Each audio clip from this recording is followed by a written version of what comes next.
মোৰ নাম পংকজ প্ৰতীম দত্ত। মোৰ ঘৰ গোলাঘাট জিলাৰ দেৰগাঁও। মই সদৌ অসম ছাত্ৰ সন্থাৰ অন্তৰ্গত দেৰগাঁও আঞ্চলিক ছাত্ৰ সন্থাৰ উপসভাপতি হিচাপে কাৰ্যনিৰ্বাহ কৰি আছিলোঁ। কিন্তু দেৰগাঁও আঞ্চলিক ছাত্ৰ সন্থাৰ বিষয়সকলে গম নোপোৱাকৈ মই আলফা স্বাধীন বিপ্লৱী সংগঠনত যোগদান কৰিলোঁ। সেয়েহে দেৰগাঁও আঞ্চলিক ছাত্ৰ সন্থাৰ সমূহ বিষয়ৰ ওচৰত মই ক্ষমা প্ৰাৰ্থী। তেখেতলোকে যেন মোক ভুল নুবুজে। অসমৰ নতুন প্ৰজন্মৰ প্ৰতিনিধি হিচাপে মই বিশ্বাস কৰোঁ অসমৰ অস্তিত্ব ৰক্ষাৰ বাবে সাৰ্বভৌম স্বাধীন অসমৰ বিকল্প নাই। সেয়েহে মই আলফা স্বাধীন বিপ্লৱী সংগঠনত যোগদান কৰিলোঁ। আমাৰ কি নাছিলে? উত্তৰৰ বাৰ কৰি ভাৰতে আক্ৰমণ কৰিও আমাক পৰাজিত কৰিব পৰা নাছিলে। আমি বীৰ জাতি আছিলোঁ।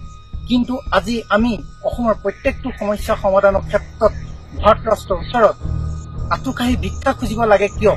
সেয়েহে অসমৰ নতুন প্ৰজন্মক মই আহ্বান জনাইছোঁ, আহক আলফা স্বাধীন পতাকা তলত সমবেত হৈ সন্মিলিত জাতীয় মুক্তি সংগ্ৰামখন আগুৱাই লৈ যাওঁ।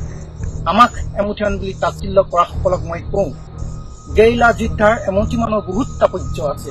এই এমুঠিমানে ভাৰতীয় সেনাবাহিনীক জ্বলা-কলা খুৱাই আছে আৰু জ্বলা-কলা খুৱাই থাকিব। আপোনালোকে পাহৰি নাযাব, এই এমুঠিমানৰ আত্মবলিদানৰ কাৰণে আপোনালোকে অসমত অসমীয়া বুলি বুকু ফিনাই ঘূৰি ফুৰিব পাৰিছে। ধন্যবাদ। জয় আই অসম। আলফা স্বাধীন জিন্দাবাদ, স্বাধীন অসম জিন্দাবাদ। কিন্তু ফ্ৰীডম ইজ নট ফ্ৰী।